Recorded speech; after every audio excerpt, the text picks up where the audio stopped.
اپنی زندگی کے ہر بگڑتے ہوئے معاملے کے اوپر ذرا ایک گہری نظر ڈالیے، دیکھیے کہیں دشمن کوئی آپ کی خوشیوں کے اوپر نظریں گاڑ کے نہ بیٹھا ہو۔ قرآن سے صفا چینل میں آپ کو خوش آمدید کہتی ہوں۔ جب جادو ٹونا کسی کے اوپر ہو جائے تو اس کی تو بات بھی کسی کو سمجھ میں نہیں آتی۔ بندہ چیخ چیخ کر اپنی بات اگلے کو سمجھانے کی کوشش کرتا ہے، لیکن محسوس یہ ہوتا ہے کہ سامنے والے کو شاید آواز ہی نہیں آتی۔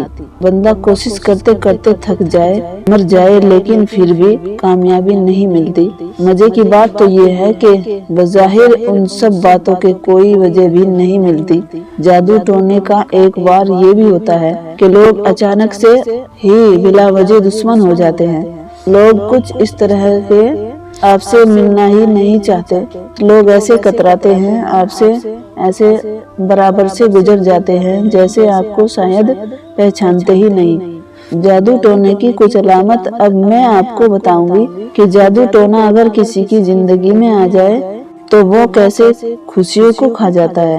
مثال کے طور پر ایک کیس میرے پاس ایسا آیا، نئی نویلی دلہن جس کی شادی کو بس چند ماہ ہی ہوئے تھے، شوہر صاحب جو بہت محبت کرتے تھے اچانک سے چہرہ دیکھنے کے بھی روادار نہ رہے۔ میں نے کہا نا آپ سے کہ جب جادو ٹونا زندگی میں داخل ہو جائے تو دوست بھی دشمن بن جاتے ہیں۔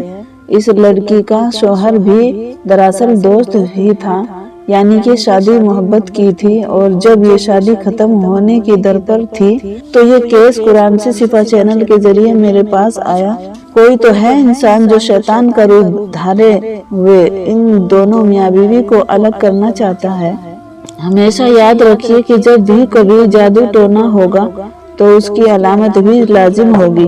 ویسے بھی جادو ٹونا ایک روحانی بیماری ہی تو ہے، جس طریقے سے دوسری جسمانی بیماریاں ہوا کرتی ہیں۔ اچانک اس لڑکی کے کھانوں میں سے ذائقہ جیسے ختم ہی ہو گیا، چہرہ بے رونق ہو گیا اور بال تیزی کے ساتھ گرنے لگے۔